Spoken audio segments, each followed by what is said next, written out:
কড়াইতে তেলটা গরম হয়ে গেছে, দিয়ে দিলাম দুটো শুকনা মরিচ,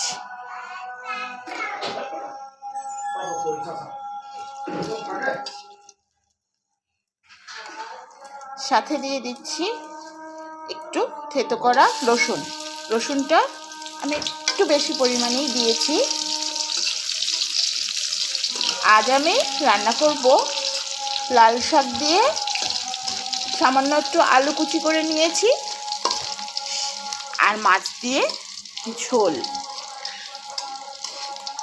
শাক দিয়ে মাছ ঢাকবো না, শাক দিয়ে ঝোল করব মাছ দিয়ে। আসসালামু আলাইকুম, কেমন আছেন আপনারা? আশা করি ভালো আছেন সবাই। আলহামদুলিল্লাহ, আমিও ভালো আছি। এখন দিয়ে দিচ্ছি একটু গোটা জিরে ফোড়নে।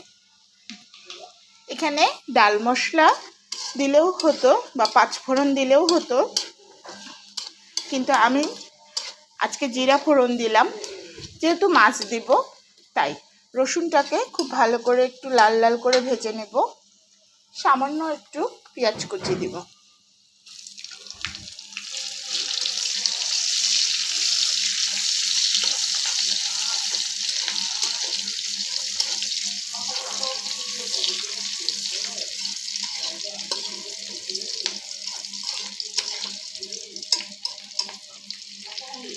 এর সাথে আমি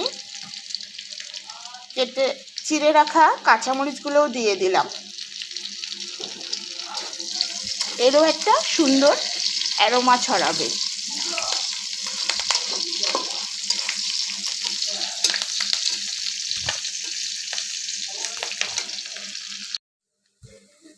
দেখেন খুব সুন্দর লালচে বরণ হয়ে গেছে।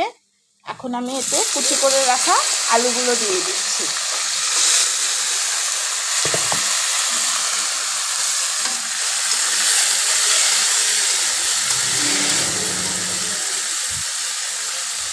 এখন দিয়ে দিব এতে স্বাদ মতো লবণ, সামান্য মরিচের গুঁড়া, হলুদের গুঁড়া, আর দিচ্ছি পাঁচফোড়নের গুঁড়া। এটা দিয়ে একটু নেড়ে চেড়ে নেব আমি।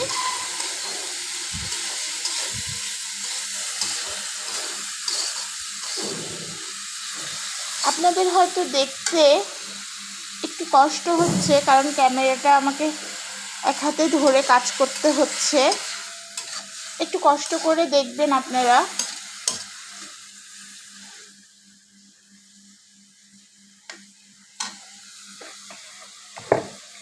উত্তরবঙ্গের মানুষ শাকের এই ঝোল খেতে খুব পছন্দ করে মাছ দিয়ে।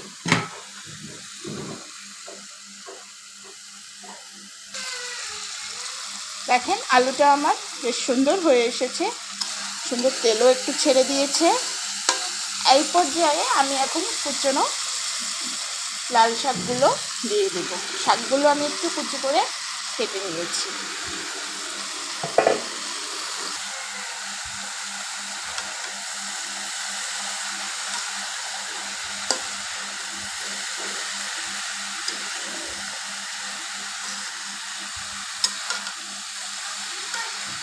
শাকগুলো দিয়ে আমি একটু নেড়ে চেড়ে নিচ্ছি আলুটার সাথে বেশ ভালোভাবে।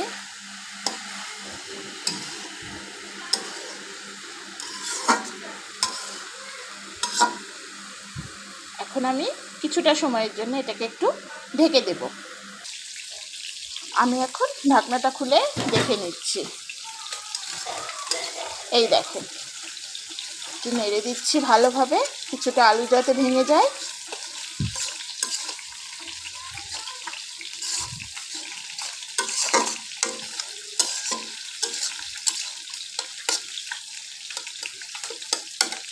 এখন দিয়ে দেব আমি পরিমাণ মতো পানি।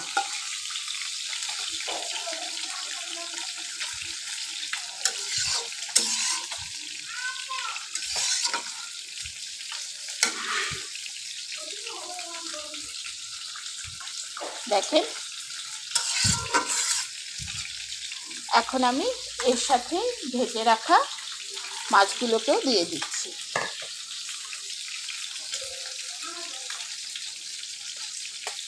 এখন ঝোলটা সুন্দরভাবে ফুটে উঠলেই হয়ে যাবে মাছ দিয়ে শাক দিয়ে ঝোল। আর কিছুটা সময় অপেক্ষা। এই দেখেন হয়ে গেল আমার শাকের ঝোলের রান্না। এভাবে মাছ দিয়ে শাক দিয়ে ঝোল ঝোল করে খেতে কে পছন্দ করেন আমাকে কমেন্ট করে জানাবেন। প্লিজ আমার চ্যানেলটিকে সাবস্ক্রাইব করতে ভুলবেন না, লাইক কমেন্ট শেয়ার করবেন। আর কেমন লাগলো আমার এই রান্নাটা আমাকে অবশ্যই জানাবেন। যারা খান তারা তো খানই, জানেনই এর স্বাদ, আর যারা খাননি তারা একবার বাসায় এইভাবে হলেও রান্না করে দেখবেন খেতে কেমন লাগে। আর সেটা কিন্তু আমাকে জানাতে ভুলবেন না। ভালো থাকবেন সবাই, আল্লাহ হাফেজ।